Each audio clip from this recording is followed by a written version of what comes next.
دوسرے لوگوں سے جلسی بھی کرتا ہے، غیبت، تہمت، تمام تر گناہوں کو لے کر آتی ہے۔ اب اگر اعمال میں خود پسندی ہوگی تو ہمارا یہ نام اعمال، ہماری نیکیاں چوتھے آسمان سے ہمارے منہ پر مار دی جائیں گی کہ اس صاحب عمل پر اس کے اعمال کو واپس کر دو۔ اب اگر بالفرض اگر خود پسندی نہیں ہے، عمل میں غیبت بھی نہیں تھی، کبر بھی نہیں تھا، صاحب دنیا کے لیے عمل نہیں تھا، اور نہ ہی خود پسندی تھی، تو اب یہ چوتھے آسمان سے آگے بڑھے گا، لیکن پانچویں آسمان پر جب پہنچے گا تو پانچویں آسمان والا فرشتہ کہے گا کہ یہاں سے واپس چلے جاؤ، اب اجازت نہیں ہے کہ اعمال اس کا آگے بڑھے۔ سوال کیا جائے گا کہ تم کون سے فرشتے ہو؟ آواز آئے گی کہ میں حسد کا فرشتہ ہوں، کہ خداوند عالم نے فرمایا کہ جو کوئی میری مخلوقات کے درمیان میں جلسی اور حسد کرے، میری دی ہوئی نعمتوں کو مخلوق کے درمیان میں دیکھ کر حسد اور جلسی کرے، بجائے اس کے کہ میری بارگاہ میں دست دعا بلند کر کے نعمات کا تقاضا کر سکتا تھا، لیکن میری مخلوق کے پاس نعمت دے کر چھن جانے کی خواہش کی ہے، اس کے نام اعمال کو اس کے منہ پر پھینک دو۔ کیا ہوا؟ پڑھی تو بہت نمازیں، روزے رکھے تھے محنت و مشقت کر کے 30 دن مسلسل، مال میں سے خمس بھی ادا کیا تھا، لیکن اگر اخلاق میں حسد ہے تو یہ حسد کی بنا پر نام اعمال پانچویں آسمان سے واپس پلٹا دیا جائے گا۔ بالفرض الحمدللہ صاحب عمل کا عمل اگر پانچویں آسمان تک پہنچ جاتا ہے تو اس کے اعمال میں اگر ایک نقص باقی رہ گیا، وہ نقص کیا ہے کہ جب یہ پانچویں آسمان سے چھٹے آسمان کی سیر ہمارا عمل کرے گا تو چھٹے آسمان والا کہے گا فرشتہ کہ اسے لے جاؤ اور صاحب عمل کے منہ پر پھینک دو۔ کیا ہوگا؟ کیا کیا؟ کہے گا کہ میں فرشتہ سر رحم ہوں، اس نے نمازیں تو پڑھی ہیں، بہت نیکیاں کی ہے، نماز شب بھی پڑھی ہے، لیکن رشتہ داروں کے ساتھ اس کا تعلق اچھا نہیں تھا، اپنے رشتہ داروں سے میل ملاپ نہیں تھا، رشتہ داروں کا حق ادا نہیں کرتا تھا۔ رشتہ داروں کا حق ادا نہیں کرنے والا، قطع رحمی کو اپنی زندگی میں جگہ دینے والا، خداوند عالم کی بارگاہ میں اس کے اعمال قابل قبول نہیں ہے، لے جاؤ اور اس کے منہ پر پھینک دو۔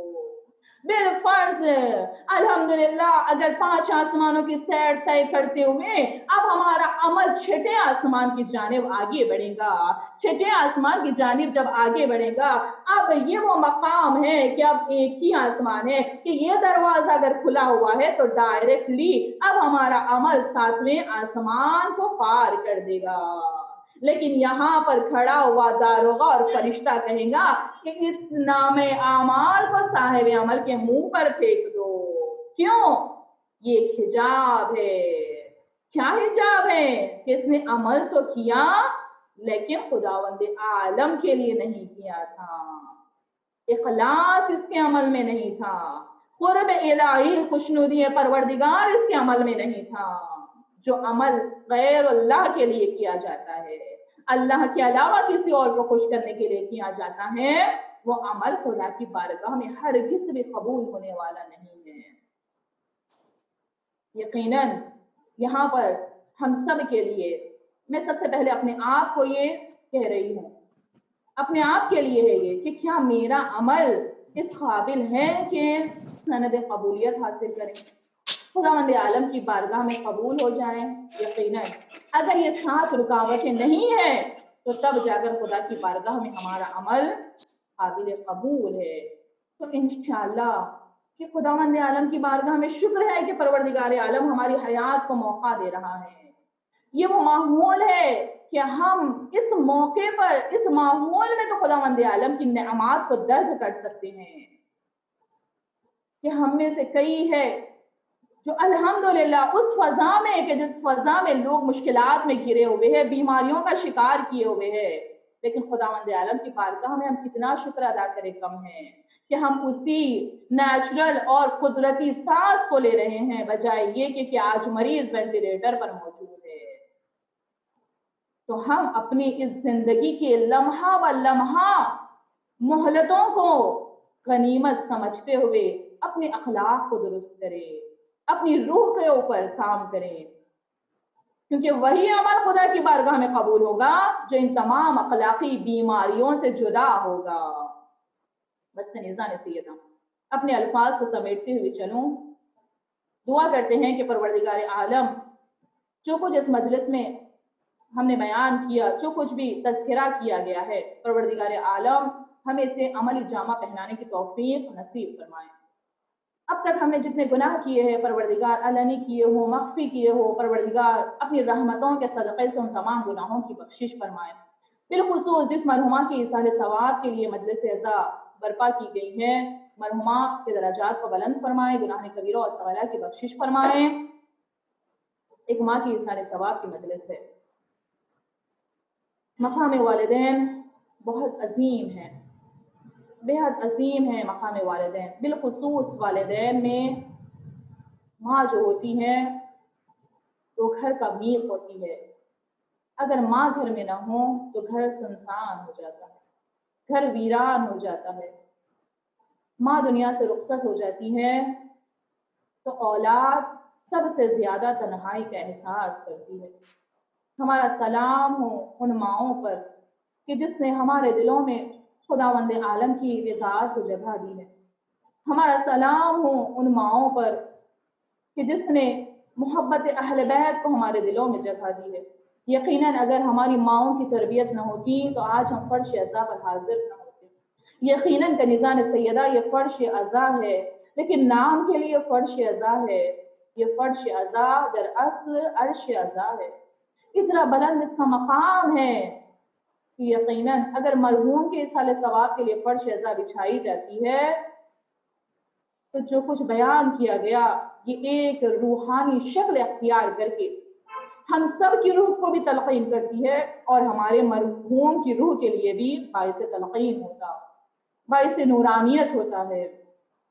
یہ جو ایصال ثواب کی مجلس ہے، اس ایصال ثواب کی مجلس میں یقیناً جب مصائب کا تذکرہ ہوگا تو ہم آنسو بہائیں گے، لیکن جب مصائب بیان کیے جاتے ہیں تو یہ ہماری روح کے لیے، ہمارے دلوں کے لیے بھی اطمینان اور سکون بخشتے ہیں اور ہماری ارواح کو بھی سکون دیتے ہیں۔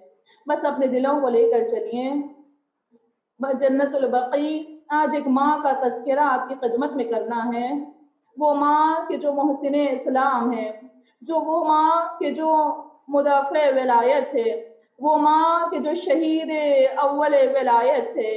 ہاں کنیزان سیدہ، اپنے دلوں کو لے کر چلیے مدینہ منورہ کی سرزمین پر، وہ سرزمین کہ جہاں رسول اللہ کا روضہ منور ہے، لیکن ایک قبر ہے کہ جو ویران ہے۔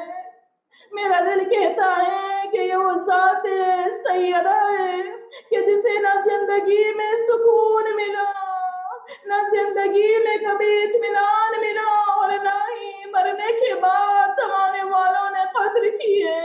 ہاں کنیزان سیدہ، اتنے مصائب شہزادی پر ڈھائے گئے کہ بی بی جب مسجد نبوی میں جاتی تھی اپنے بابا کا خالی ممبر بی بی نے دیکھا کہ ممبر پر امامہ رکھا ہوا ہے، آواز دی بابا۔ بابا جب میں اس مسجد میں تشریف لاتی تھی تو آپ میرے احترام کے لیے کھڑے ہو جاتے تھے، لیکن ہائے بابا اپنی بیٹی کی غربت دیکھیے کہ آج جب میں فدق کا سوال کرنے مسجد میں آئی ہوں تو کوئی مجھے بیچنے کے لیے بھی نہیں کہا۔ آپ کی نازنین اکلوتی بیٹی بڑے مجرے میں گھنٹوں کھڑی رہی۔ کنیزان سیدہ وہ وقت بھی آیا کہ شہزادی جناب فضہ سے فرماتی ہے، فضہ میں اپنے حجرے میں تشریف لے جا رہی ہوں۔ فضہ جب تک میری تسبیح و تحلیل کی آواز آتی رہے سمجھنا کہ تمہاری شہزادی زندہ ہے۔ بی بی حجرے میں تشریف لے گئی۔ جناب فضہ فرماتی ہے کہ میں دم حجرہ بیٹھ کر شہزادی کی آواز سنتی رہی۔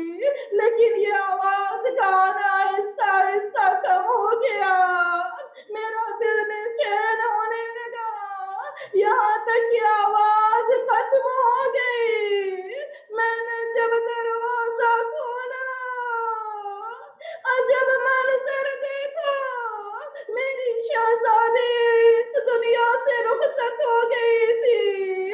آخر نظام سیدہ وصیت کے مطابق مولا کائنات میں آدھی رات کی تاریکی میں بی بی کو غسل و کفن دیا، جنازے کی تشییع ہوئی۔ اللہ رسول کی اکلوتی بیٹی، کس شان سے جنازہ اٹھنا چاہیے تھا، لیکن جنازے میں کتنے کم لوگ موجود تھے۔